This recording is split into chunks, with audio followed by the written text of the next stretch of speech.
Bethlehem കുടുംബ unit എന്നൊരു cinema കണ്ടു. തരക്കേടില്ലാത്തൊരു സിനിമയാണ്. നല്ലൊരു സിനിമയാണ്. തിയേറ്ററിൽ പോയി കാണാവുന്ന ഒരു സിനിമയാണ്. ഇത് അതിൻ്റെ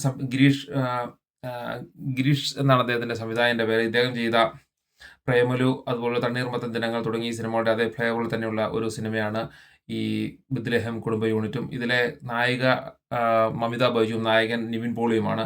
ഇവരെല്ലാം കഥാപാത്രത്തിൽ യോജിക്കുന്ന ആളുകൾ തന്നെയാണ്. അതുകൊണ്ട് നമുക്ക് ഈ സിനിമ കണ്ടിരിക്കുമ്പോൾ യാതൊരു വിധത്തിലുള്ള ബോറിങ്ങോ കാര്യങ്ങളൊന്നുമില്ല. നമുക്ക് നമ്മുടെ ജീവിതവുമായും ഇതൊക്കെയായിട്ട് ഈ സിനിമ റിലേറ്റ് ചെയ്യാവുന്നതാണ്. അതുകൊണ്ട് നമുക്ക് 2.5 മണിക്കൂർ ഒരിക്കലും ബോറടിക്കാതെ തന്നെ ഈ സിനിമ കണ്ടിരിക്കാവുന്നതാണ്.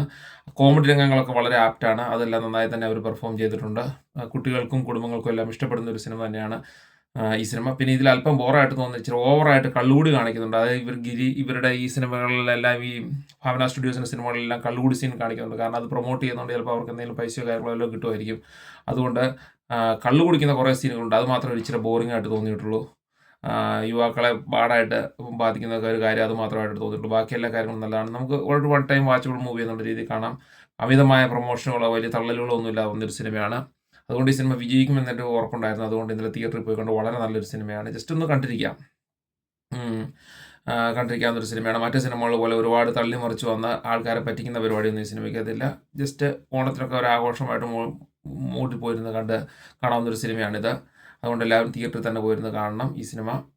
നല്ലൊരു സിനിമയാണ്. ഇങ്ങനെയുള്ള സിനിമകളാണ് മലയാളത്തിൽ ഇറങ്ങേണ്ടത്. ഒരു വർഷം 2-3 സിനിമകളൊക്കെ ഇറങ്ങിയാൽ മതി. അല്ലാതെ ഒരുപാട് സിനിമകളൊന്നും ഇറങ്ങേണ്ട കാര്യമില്ല.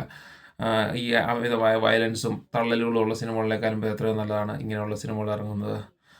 പിന്നെ കുറച്ച് അമിതമായ വെള്ളവടി സീനുകൾ മാത്രം അതിലുണ്ട്. അത് മാത്രമേ നമ്മുടെ സംസ്കാരത്തിന് നമ്മുടെ ആളുകൾക്ക് യോജിക്കാത്തുള്ളൂ. അത് ചുമ്മാ ഇങ്ങനെ ഇതിനെ പ്രൊമോട്ട് ചെയ്യുന്നതിന് വേണ്ടി ഇവരുടെ കയ്യിൽ നിന്ന് കാശ് മേടിച്ചിട്ട് ചെയ്യുന്നതാണെന്നാണ് എനിക്ക് തോന്നുന്നത്. Thank you.